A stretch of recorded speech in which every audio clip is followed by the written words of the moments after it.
je joue une fois le morceau entier avec les reprises, puis je donnerai les explications sur la position et quelques petits trucs.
Voilà, donc vous avez remarqué, là, ce morceau est en 7e position.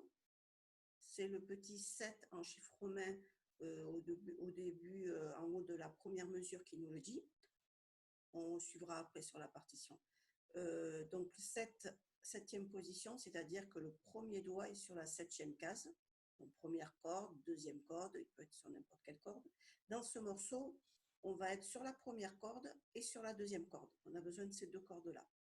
Donc après, si le premier doigt est 7e case, le deuxième doigt tombera sur la 8e case, le troisième sur la 9e et le quatrième doigt sur la 10e case. On aura juste la petite dernière note qu'on regardera après. Donc chaque doigt est sur sa case, sur la première corde ou sur la deuxième corde pour ce morceau. Donc on va voir ça sur la partition.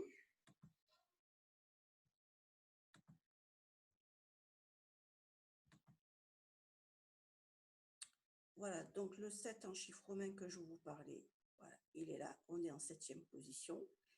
Et après, si vous regardez votre partition, en fait, tout va être indiqué. Si vous avez premier doigt, par exemple ici, premier doigt, 7e case, premier doigt, 7e case. Quatrième doigt, à partir de la 7e position, quatrième doigt, il est 10e case. Voilà, donc, le numéro des cases seront indiqués par le numéro du doigt du moment que vous considérez la 7e case comme la première case. Premier doigt, 7e case. Puis, vous avez les chiffres entourés. Donc, cela, c'est le numéro de la corde. Au début, ce n'est pas indiqué parce que c'est première corde.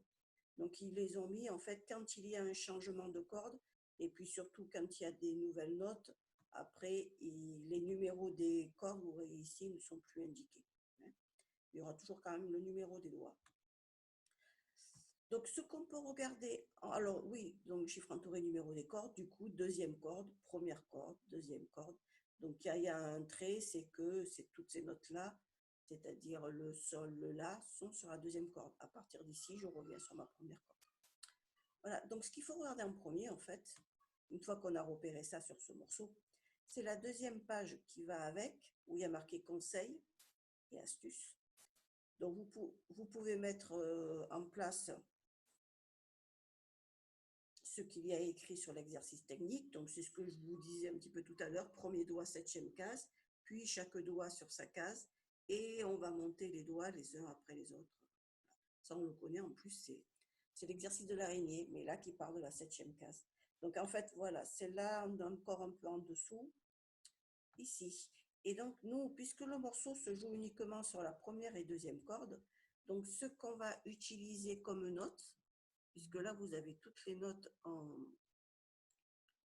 7e position. Vous voyez, c'est toute la 7e position. Et vous avez toutes les notes. Alors, à partir de la 5e corde, là, il y a eu une erreur dans ce qu'il y a écrit. Il ne faut pas lire 3. Ça, c'est la 5e corde, celle-là. Voilà. Pas très bien écrit, mais on arrive à lire. Donc, ça, c'est la 5e corde. Il y a eu une erreur. Donc, c'est que ces 3 notes-là se jouent sur la 5e corde.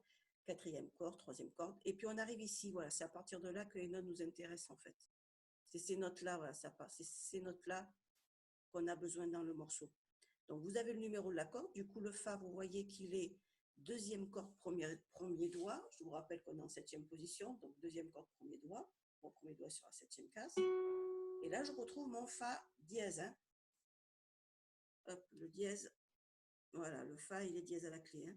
Donc, Fa dièse. Du coup, cette note, c'est la même que celle que vous connaissez déjà, que le Fa dièse que vous connaissez déjà sur la première corde. C'est une autre manière de jouer ce Fa dièse.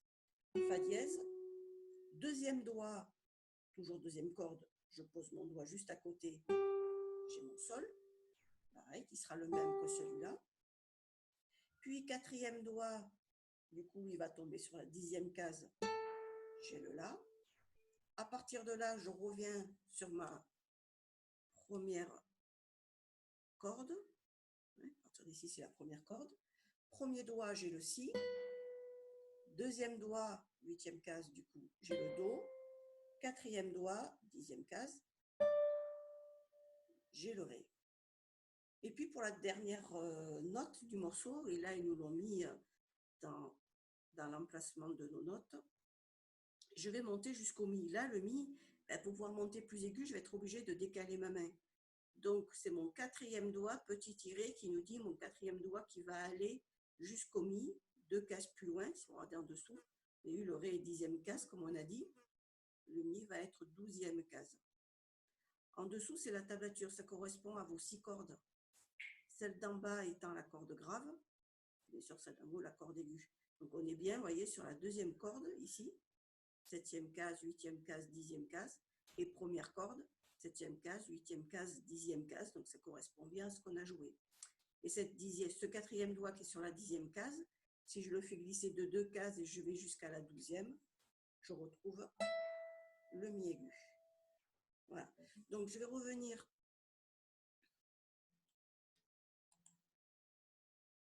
sur la vidéo pour vous la faire, cette gamme, en partant du Fa dièse, donc premier doigt, 7e case, deuxième corde, Fa dièse, Sol, je suis toujours sur la deuxième corde, 8e case, quatrième doigt, 10e case, et là je change de corde, j'aboutis sur la première corde,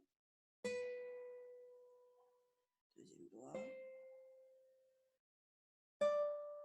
et pour faire ma dernière note, mon quatrième doigt, il va aller glisser de 2 cases, et j'ai le Mi aigu. Donc ça, je peux le faire déjà plusieurs fois. Au début, sans le Mi de la fin. Quand je suis arrivée sur mon Ré,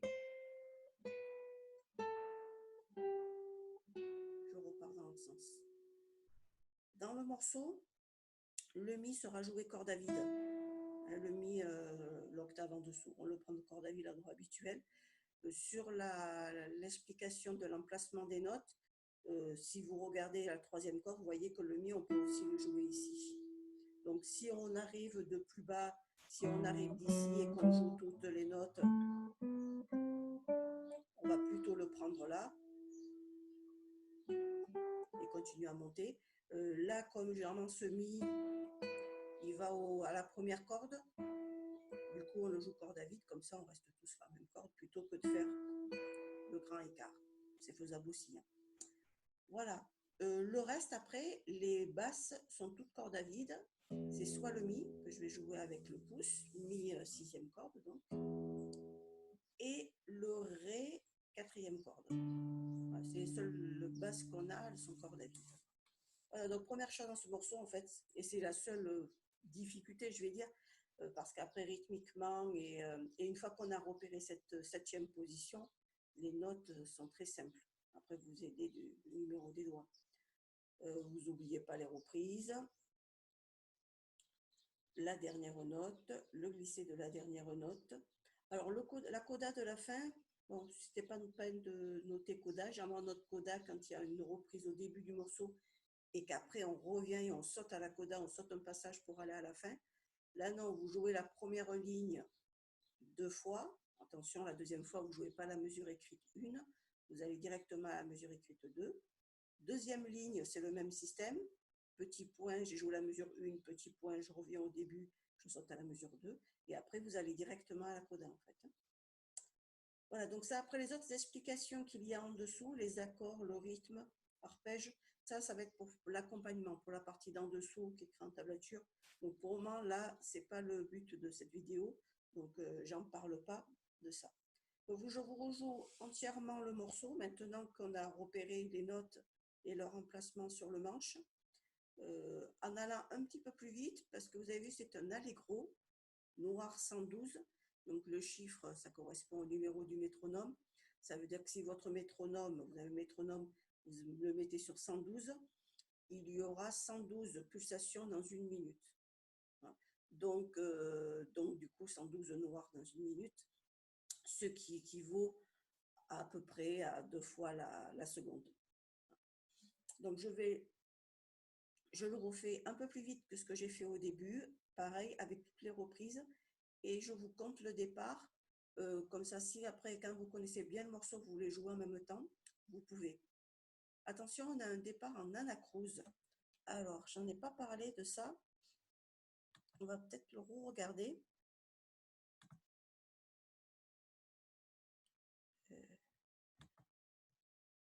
Voilà, on va revenir sur la partition. Voilà, le départ en anacrouse, c'est cette note-là. C'est des mesures à 4 temps. On a le petit 4 qui nous le dit, on le voit bien ici. Noir, noir, noir, donc 3 noirs, 3 temps. Plus les 2 croches, 4 temps. Donc on a bien 4 temps par mesure. Et on a juste une mesure ici qui n'a qu'une croche, donc il n'y a que la moitié d'un temps. En fait, en vent, c'est comme si j'avais mis 3 soupirs et un demi-soupir, ou une demi-pause pointée, un demi-soupir, fait quelque chose, un silence qui dure 3 temps et demi. Et je commence donc sur la deuxième partie du 4e temps, sauf que quand il y a les silences en début de morceau, on ne les met pas généralement, sauf si la guitare 2 commence avant. Mais sinon, on ne le met pas. On appelle ça un départ en levée, c'est une levée ou un départ en anacrouse. Voilà.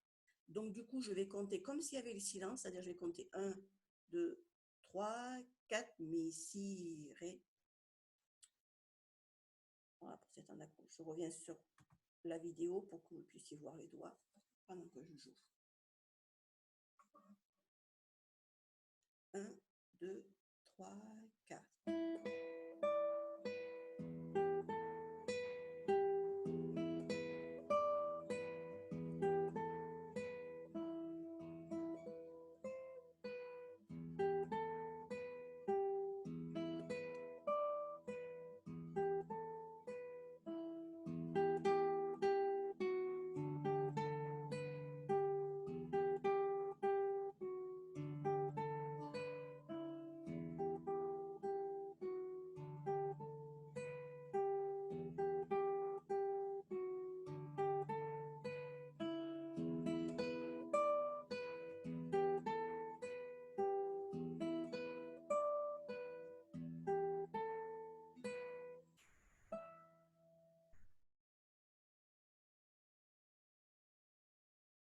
Voilà.